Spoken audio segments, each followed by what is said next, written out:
அதிமுகவிலிருந்து நீக்கப்பட்ட முன்னாள் முதலமைச்சர் ஓ பன்னீர்செல்வம் மற்றும் அவரது ஆதரவாளர்கள் அதிமுகவின் பெயர், கொடி, சின்னம், லெட்டர்பேட் போன்றவற்றை பயன்படுத்த தடை விதிக்க கோரி அந்த கட்சியின் பொதுச் செயலாளர் எடப்பாடி பழனிசாமி சென்னை உயர்நீதிமன்றத்தில் வழக்கு தொடர்ந்தார். இந்த வழக்கை விசாரித்த நீதிபதி அதிமுக கொடி, சின்னம், லெட்டர்பேட் ஆகியவற்றை பயன்படுத்த ஓபிஎஸ்க்கு இடைக்கால தடை விதித்து உத்தரவிட்டிருந்தார். இந்த நிலையில் மனு மீதான விசாரணை நீதிபதி சதீஷ்குமார் முன்பு விசாரணைக்கு வந்தது.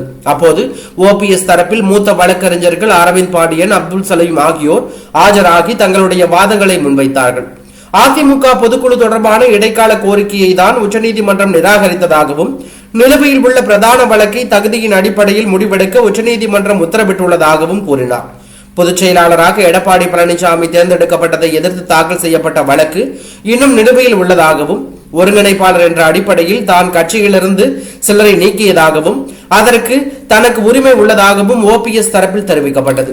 மேலும் எதிர்க்கட்சிகளை வீழ்த்துவதற்காக கட்சி ஒன்றாக இருக்க வேண்டும் என்றே விரும்புவதாகவும், அதற்கு தொண்டர்களை சந்திப்பதற்கான சுதந்திரம் தனக்கு வேண்டும் எனவும் ஓபிஎஸ் சார்பில் வாதிடப்பட்டது.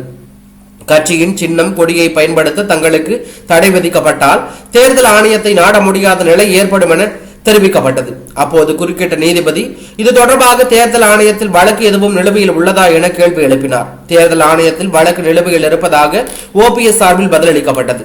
பின்னர் எடப்பாடி பழனிசாமி தரப்பில் ஆஜரான மூத்த வழக்கறிஞர் விஜய் நாராயணன் இடைக்கால கோரிக்கையை நிராகரிக்கும் போது பிரதான வழக்கை தகுதியின் அடிப்படையில் முடிவெடுக்க வேண்டும் என உச்சநீதிமன்ற உத்தரவில் குறிப்பிடுவது வழக்கமான நடைமுறைதான் எனவும், ஓபிஎஸ் நீக்கப்பட்டது தவறு என எந்த நீதிமன்றமும் சொல்லவில்லை எனவும் குறிப்பிட்டிருந்தார்.